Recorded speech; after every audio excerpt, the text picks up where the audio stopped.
This is the Volkswagen ID4, and it is the first electric SUV from Volkswagen. And it is going to be the Volkswagen Beetle of the EV class. Volkswagen made this car with the consumer in mind. They didn't want to make something that looked like a spaceship. They wanted something that looked like an everyday car that we would all want to drive.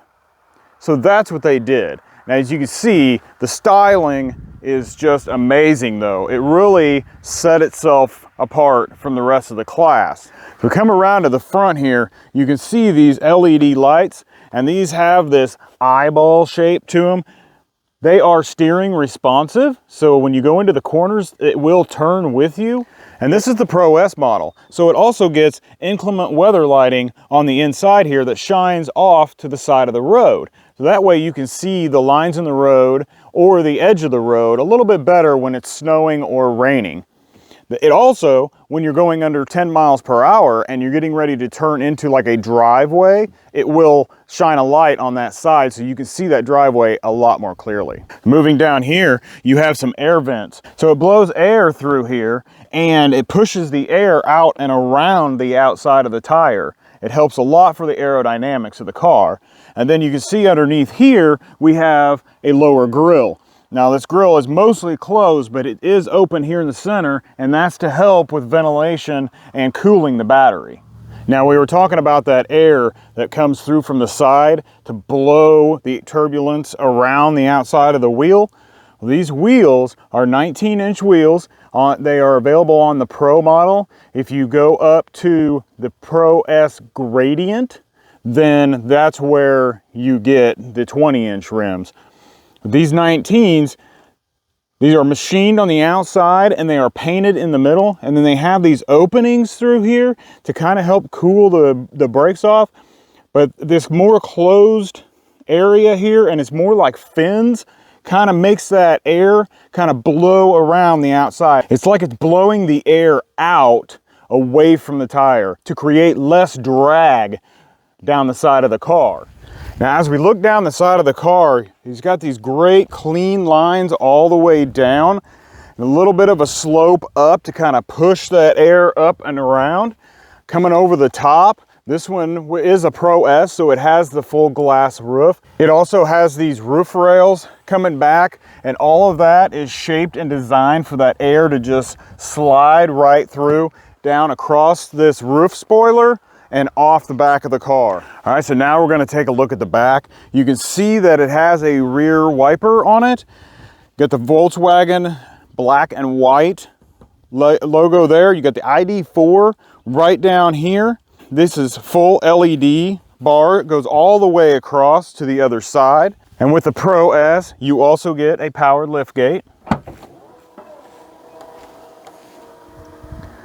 And look at the size of this back here. So it measures about 30 inches from the back of the rear seats to the edge of the cargo space.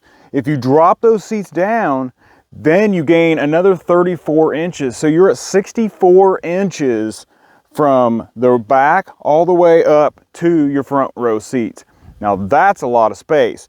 And if we want to know how big it is in here, I'm going to leave this on here, and look at this.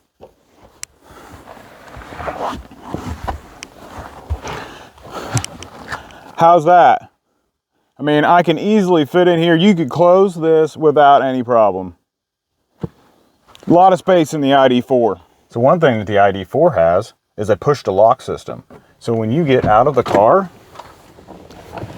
and you're ready to go into the store, reach back, push the little triangle there, automatically locks, folds in your mirrors. And the ID4 also has a proximity key.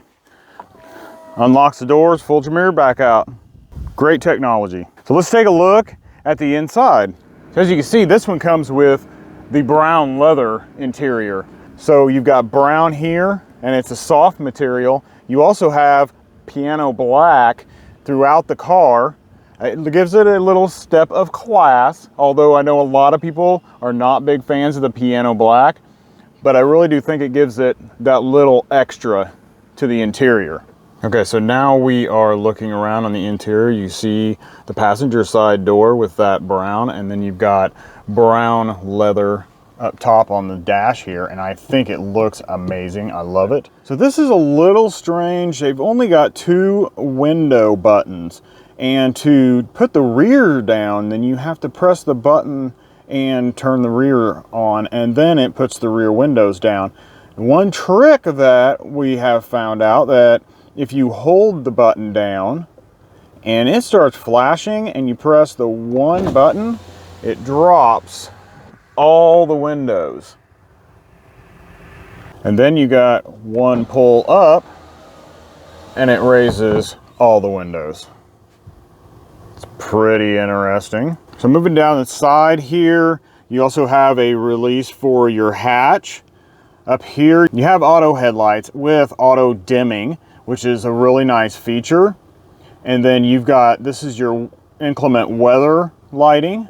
Then you have your front defrost and your rear defrost. So on the steering wheel here, we have your voice button here, and then you also have your volume right here, and then you also have your track change, so you can switch to the next song if you listen to like Pandora or something. On the other side is your travel assist. So you've got your adaptive cruise control set and your resume, and then you've got plus and minus. This right here is your distance from the car in front of you. And then down below here, you have your mode buttons, which actually just control these switches here, whether you have it turned on and off. And then this is your lane centering. Up here, you have your turn signals, and then you have your brights and dims. If you press the stalk forward once, it puts the auto on. And if, as long as there's no one coming at you, then it's active. If you press it again, then it just automatically goes to brights and it shuts the automatic bright off. So then you have to remember to do it the old way and pull it back to shut your brights off. So the driver display is really nice in this car because it actually is mounted to the steering column. So when you raise and lower the steering column, then it stays in position and moves with it. So we can take that and we can drop it down and we can raise it up, but you can see the steering wheel itself never blocks the driver display, and that is probably the best thing about it. I wish every car did this, so you never had to worry about whether you could see what the information or not. Driver display is pretty basic. So you have your adaptive cruise, your lane keep assist, and your lane centering will all be right here. And then you also have your guessometer, is what I guess everybody wants to call it, but your range is right there. This one does not display the percentage on it. And then you've got your drive modes. So you have D mode, which is the same as any normal car. If you let off the gas, you will continue to roll and coast a little bit, and you will slowly come down, but you will roll a little bit more than what a combustion engine would. The B is called brake, and that is for regenerative braking. And this car does not have true one pedal driving, but it does take you down to about 3 miles per hour. And that regenerative braking will put more energy back into the battery. So to use your drive modes with your foot on the brake, you go 1 forward is D and another 1 forward is brake. If you go 1 back, it takes you to neutral. Now, if you want to go up to brake straight away, you can twist it farther. There is 2 notches there, and if you do that, it automatically will take you straight to brake. Now, if you go back to neutral and then you go back 1 more, takes you into reverse. And here you can see the backup camera. Really nice. It's got sensors in the back. It will warn you if you're getting close to something. This does not have 360-degree cameras in it. So this car has a 12.5-inch screen. And you've got plenty of information here. You've got your charging information right there. You can see that we charge 80% and it's at 57% right now. And then we can go down to vehicle, and that gives you some options inside the car, like your headlights, whether you want the dynamic cornering headlights, automatic headlight control during the rain, and convenience turn signals. That is your click the one side and it flashes 3 times and it moves over. And now you go to your data. Now this is what you want to have your screen on if you're wondering about like gas mileage. So since electric cars don't have gas mileage, what you want to look at is the 3 miles per kilowatt hour. That is essentially the electric equivalent of gas mileage. The higher the number here, the more range you're going to get. The ID4 should be right around 3.2 to hit that 250 mile range that it has. Anything above that means that you're going to get more range. So you have your start, you have long term, and then you also have since your last charge. Now, if you go to, this is your home button, will take you to all this information. You've got navigation, gives you your last several places that you've been. You can do a search. That's not an issue. The ID4 does have wireless Apple CarPlay and Android Auto. And then of course you have other system settings right here. Now, we got buttons down here. Now all of this is haptic buttons, so you don't actually have a physical button to push. So here is your temperature. You can go up and down. You can see this, how it comes with heated seats. And so you can just touch that and then it's going to bring you to the screen and then you can turn your heated seat on. It also has heated steering. You just touch them and then they go back down. Now this is your climate control. You can get it by accessing, just hitting those buttons there, or down here there is a climate button.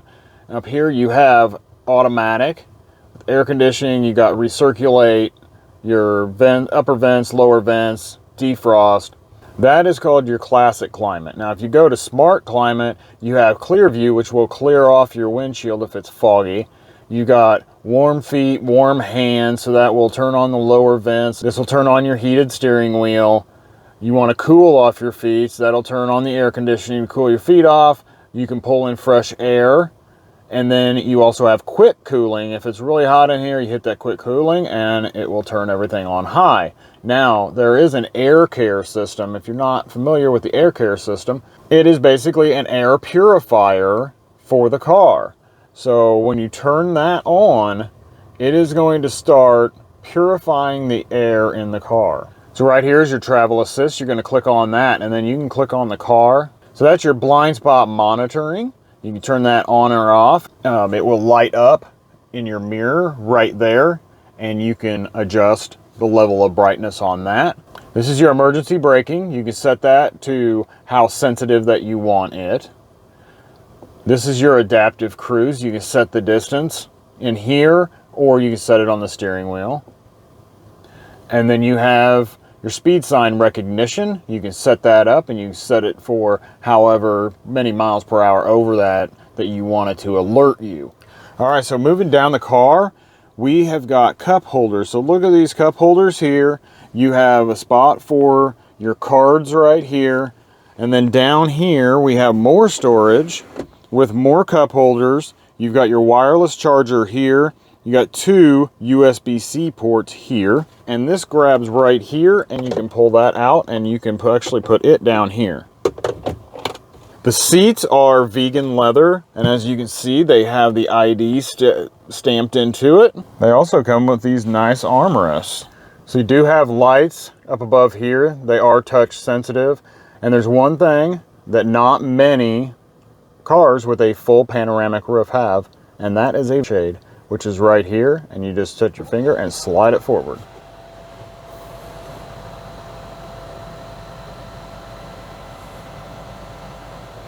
Okay, so you can see how wide open these doors are, easy to get in.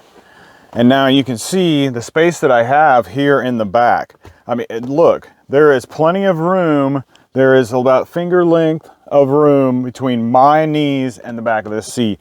So that is a lot of comfort. You can actually stretch out and relax a little bit if you'd like to. The seats do not adjust, but you've got plenty of room back here. And now looking at the back, we do have a center armrest, And there is a pass-through for the hatch. You have two USB-C ports here. You've got your ventilation for the rear occupants. You've got cup holders down in the doors. And then you have a nifty little cell phone holder. And since there isn't a transmission, you have a completely flat floor. So it's easy to move around back here and plenty of room to sit. You'll easily be able to get 3 people across the back. I know a lot of people worry about the 200 horsepower on the ID4, whether it's enough. And I feel that it's enough. It's not going to be anything stellar. You're not going to win any races with it, but it is enough for the car. You will be able to accelerate and leave somebody behind you if you feel that you need to do that. But it just feels comfortable. It feels adequate for the car. It doesn't need any more than that. Yes, you can get an all-wheel drive and you'll go from 200 horsepower up to 295 horsepower. But you will also increase the price on the car about $5,000. So the Pro starts out at around $41,000, and if you want all-wheel drive with that, you're going to be pushing that up to about 45 to 46 range.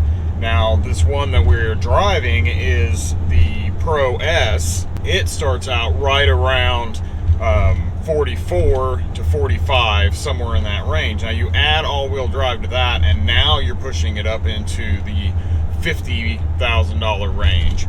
And then you can also add a gradient onto it, and the gradient gives you the 20-inch wheels and the black top, and also gives you silver trim on the sides of the car. Now, that is going to push you into, if you do that with all-wheel drive, now you're looking at about $52,000. So you'll have to decide what you need and what you want and what you have to have. The seats are very comfortable. This does have the massaging seats. It is kind of a air bladder system. It kind of fills the air pockets up and then releases the air out, and it just kind of moves up and down your back.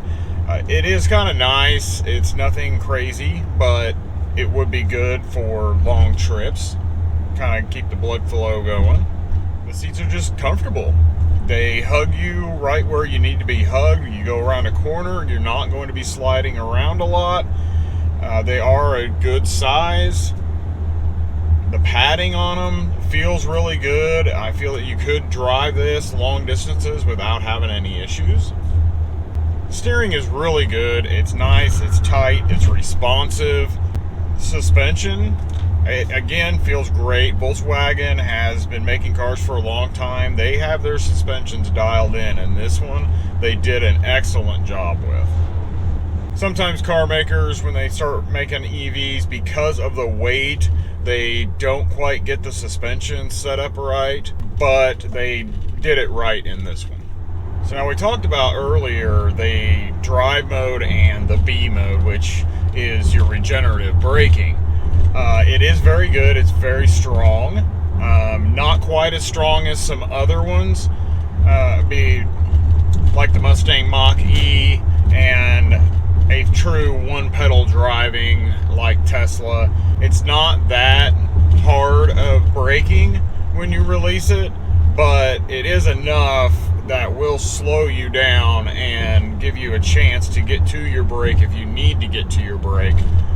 Otherwise, it works really smoothly. Now, it doesn't bring you all the way to a stop like true one-pedal driving. It does bring you down to about 2 to 3 miles per hour, but that's more comfortable for most new EV owners. They want to feel like they're in a regular car, and that's kind of what happens whenever you come to a stop. You let off a little bit and you can kind of creep up to behind the next person, and this will do the same thing. And Volkswagen said they didn't want this to be something that was foreign or felt like a spaceship. They wanted owners to be comfortable. They wanted the Volkswagen Tiguan and those type of owners to gravitate towards this and feel comfortable inside. The cabin seems to be pretty quiet. You can hear the suspension hit some of the harsher bumps, but other than that, it's pretty quiet. It's kind of a windy day. I don't really hear any wind. Hear a little bit of tire and road noise, but that's going to be there regardless. You know, we just don't have an engine covering up that sound.